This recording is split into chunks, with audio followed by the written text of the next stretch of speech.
Breaking news చూస్తున్నాం. అనుకున్నదే అయింది. పెట్రోల్ డీజిల్ ధరలు భారీగా పెరుగుతాయని అంచనాలు వేసిన ఆ అంచనాలన్నీ కూడా నిజమైపోయాయి. దేశవ్యాప్తంగా పెట్రోల్ డీజిల్ ధరలు పెరిగిపోయాయి. లీటర్ పైన ₹3 పెంచాయి ఆయిల్ కంపెనీలు. ఉదయం నుంచే అమల్లోకి వచ్చాయి కొత్త ధరలు. ఈరోజు ఎవరైనా కనుక మీరు మీ బైక్లో పెట్రోల్ ఫిల్ చేసుకోవాలనుకుంటే తప్పనిసరిగా ఈ పెరిగిన ధరలు చెల్లించాల్సిందే. హైదరాబాద్లో లీటర్ పెట్రోల్ ధర ₹110.89, అంటే సుమారుగా ₹111, చిన్న పైసా తక్కువ, ₹111. ఇక హైదరాబాద్లో లీటర్ డీజిల్ ధర 98.96. ఇక గుంటూరులో లీటర్ పెట్రోల్ ధర ₹112.64. ఇక గుంటూరులో డీజిల్ ధర 100.34. ఇక ఫ్యూయల్ రేట్ల పెంపైన ఇప్పటికే హింట్ ఇచ్చారు ప్రధాని.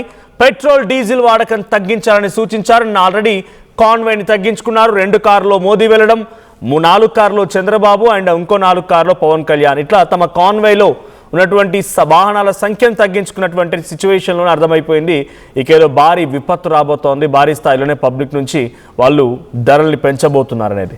సో తన కాన్వాయ్లోని వెహికల్స్ తగ్గించుకున్నప్పుడే అర్థమైపోయింది సిచ్యువేషన్ ఎలా ఉండబోతుంది అనేది. ఫ్యూయల్ క్రైసిస్ సంబంధించిన విషయాన్ని కూడా ఇండైరెక్ట్గా చెప్పుకొచ్చారు.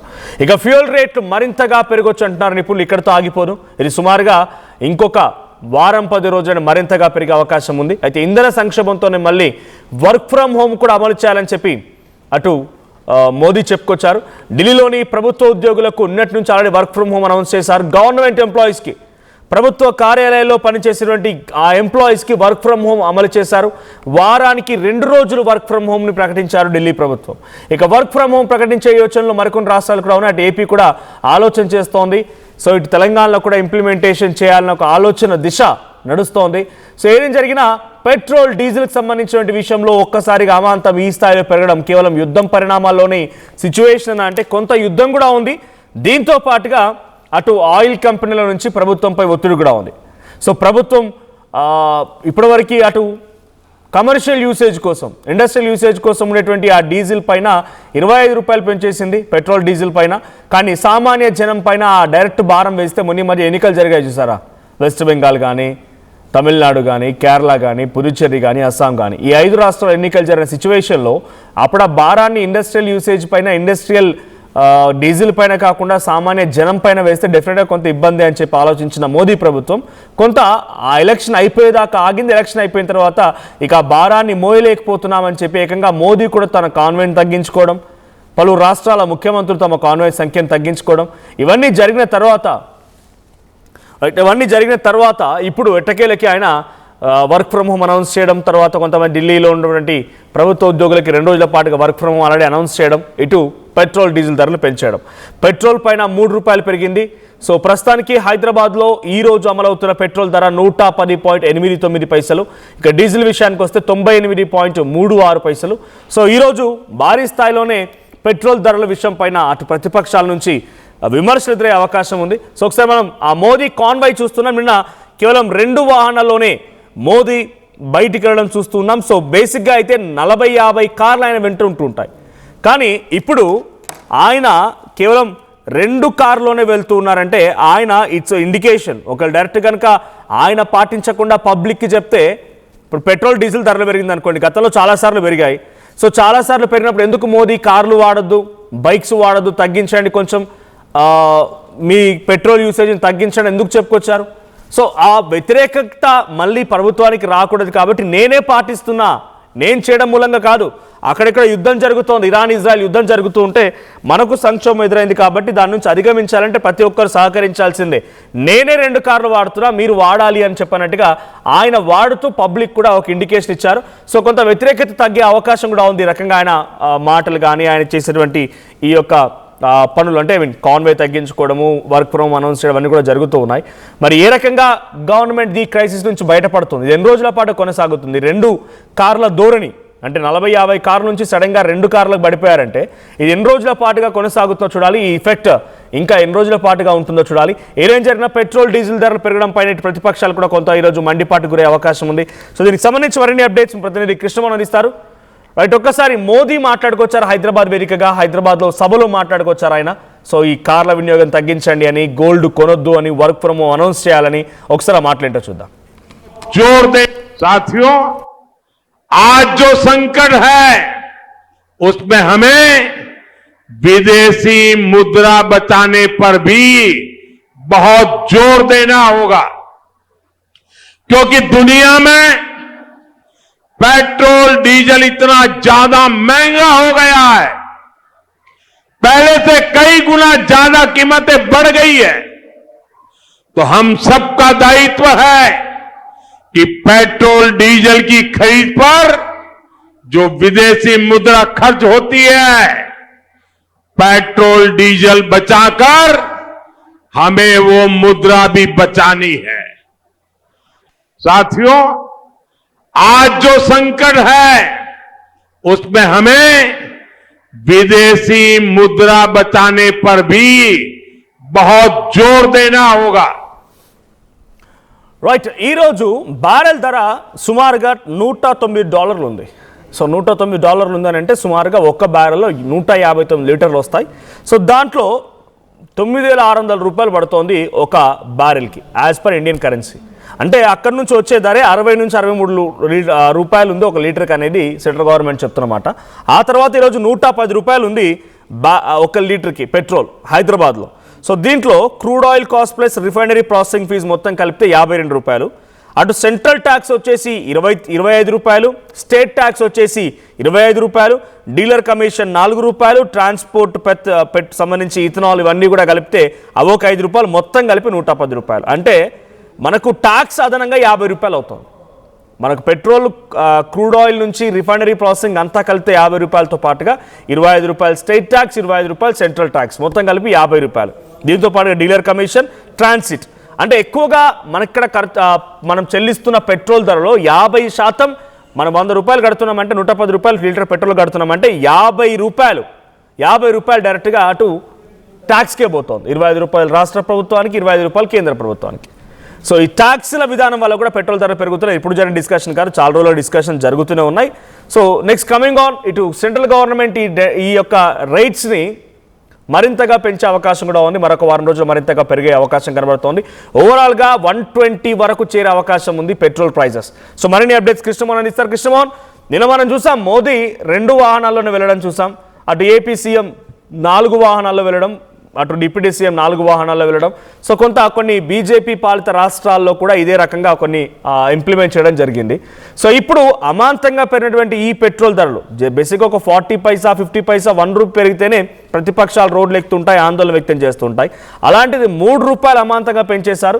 ఇది మరింతగా పెరిగే అవకాశాలు కూడా ఉన్నాయి. సో దీంతో ఎటువంటి ఇంపాక్ట్ ఉండబోతోంది, ఎటువంటి సిచ్యువేషన్ అంటే ఇది కేవలం పెట్రోల్ డీజిల్ ధరలు పెరిగినంత మాత్రాన ఇక్కడే ఆగిపోదు. ఇన్ఫ్లేషన్ స్టార్ట్ అవుతుంది, కూరగాయల ధరలు పెరిగిపోతాయి, ప్రతి నిత్యావసర ధరలు పెరిగిపోతాయి, ప్రతిదీ కూడా ఇంటర్లింకింగ్గా ట్రాన్స్పోర్టేషన్ ఉంటుంది కాబట్టి పెరిగే అవకాశం కూడా ఉంది. సో దీని నుంచి ఓవర్కమ్ చేసే ప్రయత్నం ఏం జరుగుతోంది? మనోజ్, 3 రోజుల ముందు మోడీ ముందుగానే ఆంధ్రప్రదేశ్కి వచ్చిన ఆ సందర్భంగా ఆయన హింట్ ఇచ్చారు. రాబోయే రోజులు చాలా కష్టతరంగా మారబోతున్నాయని కూడా చెప్పారు. అందుకే పెట్రోల్ వినియోగం తగ్గించుకోండి అని చెప్పారు. వీలైతే చాలా వరకు ఈ ఆహారాన్ని కంటిన్యూ చేయాల్సిన పరిస్థితి. ఎన్ని రోజులు, ఎన్ని సంవత్సరాలు ఉంటుందో కూడా తెలియదు. 1 రోజుల పాటు బంగారం కూడా కొనద్దు అని చెప్పిన పరిస్థితి కూడా మనం చూసాం. అంటే ఆ ఆదేశాల మేరకు అన్ని రాష్ట్రాలు కూడా అమల్లోకి వచ్చాయి. క్యాన్వాయిన్లు తగ్గించుకుంటున్నారు మంత్రులు, ఎమ్మెల్యేలు. అలాగే ఆంధ్రప్రదేశ్ లో అయితే ఫ్రైడే రోజు నో వెహికల్ డే అని కూడా చంద్రబాబు ప్రకటించేశారు. సో ఇటువంటి సందర్భాలు వస్తున్న సందర్భంలో ఈ రోజు ఉదయాన్నే ₹3 డీజిల్ అండ్ పెట్రోల్ మీద కూడా పెంచేశారు. ఒక్కసారిగా ఇది సుమారు ₹20 వరకు పెరిగే అవకాశం ఉంది ఈ నెల రోజుల్లోనే అనే ఒక చర్చ కూడా పెద్ద ఎత్తున జరుగుతోంది. కంపెనీ వర్గాలు కూడా అయ్యే చెప్తున్నాయి. దాదాపుగా పెట్రోల్ మీదనే ₹25 వరకు పెరిగే అవకాశం రాబోతుంది అనేది చాలా స్పష్టంగా చెప్తున్న పరిస్థితి. అంటే విపరీతమైన భారం పెరగబోతుంది పెట్రోల్ మీద. ఓన్లీ పెట్రోల్ పెంచడం వల్ల జరిగే సమస్యతో అంతటితో ఆగట్లేదు. దానివల్ల రవాణా ఛార్జెస్ పెరిగిపోతున్నాయి. సో ప్రతి దాని మీద, కూరగాయల దగ్గర నుంచి పాలు దగ్గర నుంచి ప్రతి దాని మీద కూడా దాని ఇంపాక్ట్ పడబోతోంది. కూరగాయలు, పాలు, తర్వాత ఇతర అంశాలు అన్నిటి మీద కూడా దాని ఇంపాక్ట్ పెద్ద స్థాయిలో పడబోతుంది.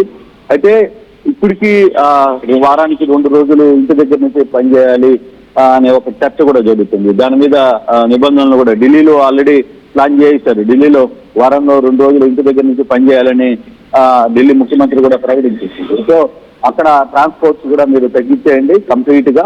అవసరం అనుకుంటే మెట్రోలు వాడండి, బస్సులు వాడండి, మెట్రోలను ఎక్కువగా వాడే ప్రయత్నాలను చేయండి అని చెప్పి చెప్తున్న పరిస్థితి.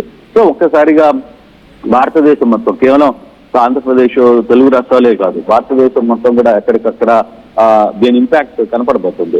చాలా వరకు కూడా ఇప్పటికే ఈ రోజు ఉదయం నుంచి పెంచిన ₹3 పెట్రోల్ అండ్ డీజిల్ మీద పెంచిన ధరల దెబ్బకి ఈ రోజు నుంచే చాలా వరకు కూడా పాల ధరలు, కూరగాయల ధరలు అన్ని కూడా ఎక్కడికక్కడ మారబోతున్నాయి. రేపటి నుంచి దీని పరిస్థితి ఇంకా ఎక్కువగా ఉంటుందనేది అంచనా వేస్తున్నారు. కొంత ఇబ్బందికరమైన పరిస్థితి రాబోతున్నాయని కూడా చెప్తున్న పరిస్థితి. అయితే దీన్ని ఎలా తగ్గించాలి, దీన్ని ఎలా ఎదుర్కోవాలి అనే దాని మీద అంటే మోడీ ప్రధానమంత్రి హోదాలో ఆయన క్లియర్ గా ముందుగానే ఒక హింట్ ఇచ్చారు. బాబు, రాబోయే రోజులు చాలా ఘోరంగా ఉంటాయి, మీరు కంట్రోల్ గా ఉండాలి, ప్రత్యేక విమానాల్లో టూర్లు, తర్వాత మంత్రులు చేస్తున్న అదనపు ఖర్చులు, ఇతర వ్యవహారాలు ఇవన్నీ కూడా తగ్గించని చెప్పి చెప్తున్నారు. సేమ్ మామూలు కాన్వాయ్లతో పాటు ఇతర వాహనాలను కూడా మనం పబ్లిక్ కూడా వాళ్ళు ముందుగానే ఒక ఇంటిమేషన్ చేయబోతున్నారు. బాబు, రాబోయే రోజులు చాలా ఘోరంగా ఉంటున్నాయి, మీరు సాధ్యమైనంత వరకు సైకిళ్లను లేదా పాదయాత్రలను నడవడమో లేకపోతే ఇట్లాంటి యాక్టివిటీస్ ని పెంచుకోండి అని పదే పదే చెప్తున్న పరిస్థితి. సో నిన్న అనుకున్నాం, ఈ రోజు ఉదయానికి పెట్రోల్ డీజిల్ ధరలు విపరీతంగా పెట్టాయి. గతంలో మీరు చెప్పినట్టుగా గతంలో ఒక పావల 10 పైసలు 20 పైసలు పెంచితేనే వామపక్షాలు రోడ్ల మీదకి వచ్చి ధర్నాలు చేస్తున్న పరిస్థితి నుంచి ఇప్పుడు ఏకంగా ఒకే రోజు ₹3 ₹4కి దాకా పెరిగిపోయే పరిస్థితులు వచ్చేసాయి. సో అయినప్పటికీ ఇప్పుడు ఏం జరగబోతుంది భారతదేశంలో, ఈ ఇంపాక్ట్ మొత్తం భారతదేశం మొత్తం మీద పడుతుంది. కాబట్టి చంద్రబాబు కూడా ఒక మాట అన్నారు, నా దేశం నా బాధ్యత అని. సో ఆ పిలుపు మేరకు ఆంధ్రాలో కూడా చాలా వరకు ఆయన కొన్ని కఠిన నిర్ణయాలు తీసుకునే పరిస్థితులు రాబోతున్నాయి అనేది చెప్తున్నారు. సో ఈ ఇంపాక్ట్స్ ఎక్కువగా ఉన్న నేపథ్యంలో అసలు ఏం జరగబోతుంది, ఇప్పుడు పరిస్థితులు సాధారణ పబ్లిక్ ఏంటి, సాధారణ పబ్లిక్ కి ఆదాయం తగ్గుతుంది తప్పితే ఖర్చులు విపరీతంగా పెరిగిపోతున్న పరిస్థితి. ఇన్ఫాక్ట్ భారతదేశం మొత్తం మీద, అందులో ప్రధానంగా బీజేపీ ప్రభుత్వం మీద ఈసారి ఆ ఇంపాక్ట్ బాగా చూపించే పరిస్థితులు అయితే కనబడుతున్నాయి. సో ఇప్పటికీ మన ఈ 3 రాష్ట్రాలకి 5 రాష్ట్రాలకు సంబంధించిన ఎలక్షన్ సమయంలో ఈ ఇంపాక్ట్ ఉన్నప్పటికీ కూడా చాలా వరకు దాన్ని అంటే ఇంపాక్ట్ పడకుండా బీజేపీ కొంత జాగ్రత్తగా కాపాడుకోగలిగింది. కానీ ఇప్పుడు జరగబోయే పరిస్థితులు ఇంక చేతులు ఎత్తాల్సిన పరిస్థితి, గవర్నమెంట్ కూడా చేతులు ఎత్తేస్తుంది. బాబు, ఇది మనం ఇప్పుడు కంట్రోల్ చేయకపోతే పరిస్థితులు పూర్తిగా మన చేతులు జారిపోతున్నాయనే నేపథ్యంలో అసలు ఇప్పుడు కేంద్ర ప్రభుత్వం ఏ నిర్ణయం తీసుకోబోతుంది, ఎటువంటి నిబంధనలకి తీసుకురాబోతుంది, వాళ్ళ దగ్గర ఏదైనా ఈ ప్రాబ్లమ్స్ కి సొల్యూషన్. ఇప్పటికే బ్యారెల్ దాదాపుగా ₹9,600 ఒక బ్యారెల్ పడుతోంది. ₹60 అంటే మనకి ₹63 మామూలుగా వస్తే దాని ట్యాక్సెస్ తర్వాత ఇతర అన్ని కలిపితే ₹110 దాకా వచ్చేసింది పెట్రోల్ ధర. సో ఇది కేవలం కొన్ని రాష్ట్రాల్లో ట్యాక్సెస్ సంబంధించి వ్యవహారంలో కూడా ₹25 ఆంధ్రప్రదేశ్ తీసుకుంటే సెంట్రల్ గవర్నమెంట్ ₹25 తీసుకునే పరిస్థితి. అంటే ట్యాక్సెస్ రూపంలోనే దాదాపుగా ₹50-55 అసలు ధర మీద పడుతున్న నేపథ్యం. అది ఇంకా ఎక్కువ స్థాయికి వెళ్లే పరిస్థితి అయితే ఉంది. ఈ పెట్రోల్ ఇంచుమించుగా రాబోయే రోజుల్లో దాదాపుగా మరో ₹20 కూడా పెరిగే అవకాశం ఉంది అనేది చాలా స్పష్టంగా కనపడుతుంది. మనవచ్చు. Thank you Krishnamohan. సో మొత్తంగా వారానికి 2 రోజుల పాటుగా అటు ఢిల్లీలో వర్క్ ఫ్రమ్ హోమ్ ప్రకటించినట్టుగానే ఇతర రాష్ట్రాల్లో కూడా ప్రభుత్వ ఉద్యోగులకి వర్క్ ఫ్రమ్ హోమ్ అనౌన్స్ చేయబోతున్నారు. ఐటీ ఎంప్లాయీస్కి మళ్ళీ దాదాపుగా వర్క్ ఫ్రమ్ హోమ్ని పర్మనెంట్ చేసే అవకాశం ఉంది. సో చాలా వరకు ఆన్లైన్ కాన్ఫరెన్సెస్ ఏర్పాటు చేయాలని డైరెక్ట్గా మోదీయే చెప్తున్నారు. అయితే ఇక్కడ చాలామంది కామెంట్స్ చేస్తున్నారు, please do comment your opinion to. So ఇక్కడ ఏం చెప్తున్నారంటే సో చాలా వరకు ఫర్ వార్ పర్పస్, యుద్ధం కారణంగా అంటున్నారు. ఇంకొకరేమో మనం ఎకనామిక్స్ చదువుకోవాలి, ఎకనామిక్స్పై ఐడియా ఉండాలి మనకి. సో కాబట్టి మనం దీన్ని మోదీ లేకపోతే ఎక్సెప్షన్ ఏం లేదు, ఇండియా వరకు ఎక్సెప్షన్ ఏముండదు, అందరూ సమానమే, ప్రపంచ దేశాలతో పాటుగా మనం కూడా నడవాలి అని ఒకరు అంటున్నారు. So someone blaming any political parties, better you study economics అంట శ్రీ నారాయణ మోదే కుర్తి ఆయన కామెంట్ చేశారు. తర్వాత no election so that price will increase Modi waited elections అనేది సిద్ధు సతీష్ చెప్తున్న కామెంట్. సో ఏదేం జరిగినా ఇట్స్ క్లియర్ ఒకటైతే, బ్యారెల్ ధర గతంలో ₹90 ₹20 ఉన్నప్పుడు కూడా ₹50కే మనం పెట్రోల్ తీసుకున్నాం. నాకు తెలిసి బైక్లో నేను పెట్రోల్ ఫిల్ చేసింది ₹50 నుంచి లీటర్కి. ఆ తర్వాత నుంచే ఇప్పుడు ₹110 అయిపోయింది. వితిన్ 10-20 సంవత్సరాలు 10-15 సంవత్సరాలని ₹50 వరకు పెరిగిపోయింది. 2014లో రేట్ ఎంత, ఇప్పుడు రేట్ ఎంత, మరి అప్పటి సిచ్యువేషన్స్ ఏంటి, ఇప్పుడు సిచ్యువేషన్స్ ఏంటి. మీకు పావర్టీ కూడా చెప్తాను నేను ఇక్కడ. నేనేదో వెయిగా చెప్పట్లేదు, నీతి ఆయోగ్ ఇచ్చిన డేటా ప్రకారంగా చెప్తున్నా.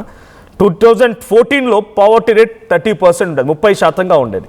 అంటే 30% పావర్టీ ఉండేది కాస్త 2016కు వచ్చేసరికల్లా 2 సంవత్సరాల్లో అది 28% మంది 2% తగ్గింది.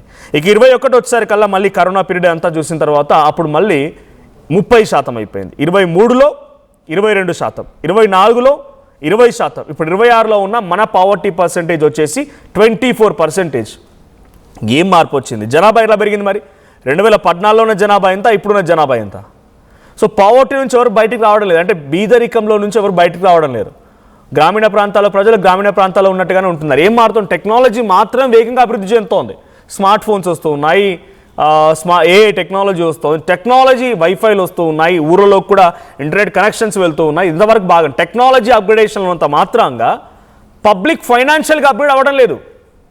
పబ్లిక్ ఇంకా అదే పాత మూస పరిధిలోనే అదే పనులు చేసుకుంటున్నారు. వాళ్ళు ఫైనాన్షియల్ అప్గ్రేడేషన్ లేదు, ఎంప్లాయ్మెంట్ ఆపర్చునిటీస్ లేవు, పని చేయలేకపోతున్నారు. చాలామంది ఎడ్యుకేటెడ్ పీపుల్, చాలామంది చదువుకునేవి. అంతెందుకు రీసెంట్గా ఎండోన్మెంట్ సంబంధించి తెలంగాణలో ఒక నోటిఫికేషన్ వచ్చినట్టుంది ఏదో, బట్ నేను అక్కడ చూసాను పేపర్లో. అక్కడ ఉన్నాయి 110, 115 అంతే, అరౌండ్ ఆ 100 లోపు 100 అటు ఇటుగా ఉన్న నోటిఫికేషన్ ఖాళీలకు గాను ఇప్పటికే 50,000 మంది అప్లై చేశారంట. ఒక చిన్న నోటిఫికేషన్, పోస్టల్ ఆఫీస్లో ఒక చిన్న నోటిఫికేషన్ చూడండి, ఏ స్థాయిలో అప్లై చేస్తున్నారు. అంటే పబ్లిక్ ఫైనాన్షియల్గా అప్గ్రేడ్ అవ్వడం లేదు. ఇక్కడ ఎవరైతే కామెంట్ చేశారో, టు మై నాలెడ్జ్ నేను చెప్తున్నాను, ఎకనామికల్గా అప్గ్రేడ్ అవ్వడం లేదు పబ్లిక్, టెక్నాలజీ పరంగా అప్గ్రేడ్ అవుతున్నారు. ప్రతి ఒక్కరి చేతిలో స్మార్ట్ ఫోన్ ఉంది, ప్రతి ఒక్కరు వాడుతున్నారు, ప్రతి ఒక్కరు చదువుకుంటున్నారు, ప్రతి ఒక్కరికి అన్ని విషయాలపైన నాలెడ్జ్ ఉంది. ఏం తెలియకపోయినా కూడా ఏఐని అడుగుతున్నారు, ఇన్ఫర్మేషన్ తెలుసుకుంటున్నారు, అంతవరకు ఓకే.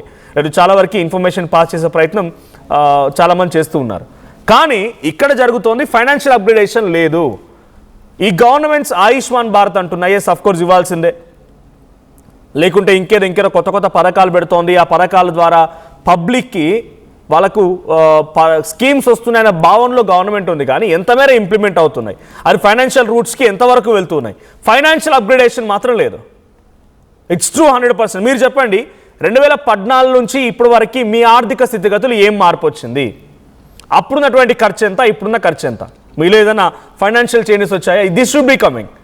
ఈ ఫైనాన్షియల్ చేంజ్ వచ్చిన రోజే మీరు ఎన్ని ధరలు పెంచుకున్నా, ఏం చేసినా, ఎట్లా చేసినా నడుస్తుంది. అఫ్కోర్స్ గవర్నమెంట్ కొన్ని ట్యాక్సులు తగ్గించుకోవాలని చాలామంది కామెంట్ చేస్తున్నారు. సో ట్యాక్సులు తగ్గించుకున్నా గవర్నమెంట్ డెవలప్మెంట్ యాక్టివిటీస్ ఎలా చేస్తుందని క్వశ్చన్ చేస్తారేమో. డెవలప్మెంట్ యాక్టివిటీ ఏం చేస్తోంది? ఫైనాన్షియల్ ఆస్పెక్ట్స్ ప్రకారంగా పబ్లిక్ని ఏ రకంగా ఫైనాన్షియల్ అప్గ్రేడేషన్ కోసం ప్రయత్నం చేస్తుంది? This should be also a debatable one.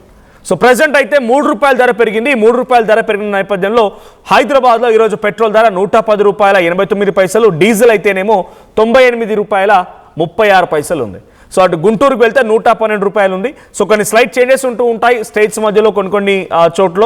So ఏదేం జరిగినా ₹3 అమాంతంగా పెంచడం పైన పబ్లిక్ నుంచి కూడా వివిధ రియాక్షన్స్ వస్తున్నాయి. ఒకసారి పెట్రోల్ డీజిల్ ధరల పెరుగుదల పైన పబ్లిక్ రియాక్షన్ ఏంటో చూద్దాం. आम जनता पे क्या असर पड़ रहा है और आप पे क्या असर पड़ रहा है? मेरे ऊपर यही असर पड़ेगा कि थोड़ा ज़्यादा बजट लग जाएगा, काम इस समय है नहीं, इस वजह से थोड़ा हम लोग को परेशानी झेलना पड़ेगा. हमको क्या, पूरा जनता को झेलना पड़ेगा.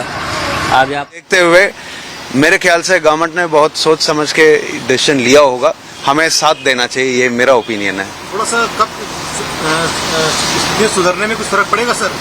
नहीं, सुधरने में तो पक्का गवर्नमेंट बेनिफिट को देंगे पब्लिक को, इतना तो मुझे उम्मीद है कि जब सिचुएशन थोड़ा बेटर होगा सरकार कुछ ना कुछ उसका बेनिफिट पब्लिक को देंगे, ये मेरा उम्मीद है. मैं अपने देश के, अपने गवर्नमेंट के ऊपर उम्मीद करता हूँ.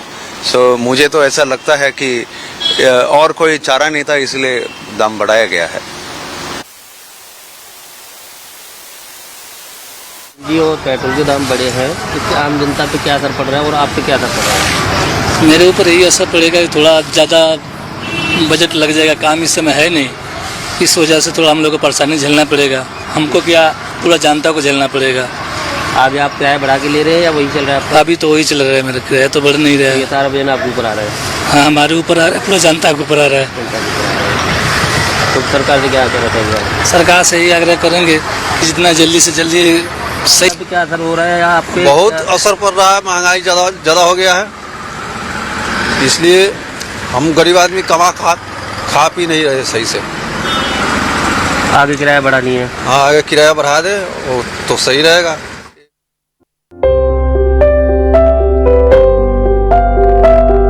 చిన్న చిన్న ఆనందాలు 35 ఏళ్లుగా నా జీవితంలో లేవు. 35 ఏళ్లుగా నేను డైపర్లలో బ్రతికాను. 6 సెంటీమీటర్ల ఫిస్టులా నా మూత్రాశయంలో లీకు కారణమైంది. ఎవరూ నాకు సహాయం చేయలేకపోయారు. AINUలో వైద్యులను కలిసే వరకు. అక్కడ వారు రోబోటిక్ శస్త్రచికిత్సతో నాకు పరిష్కారం ఇచ్చారు. వారు నా ఆత్మవిశ్వాసాన్ని కూడా తిరిగిచ్చారు. Precision care makes it possible. The Center for Robotic Surgery at AINU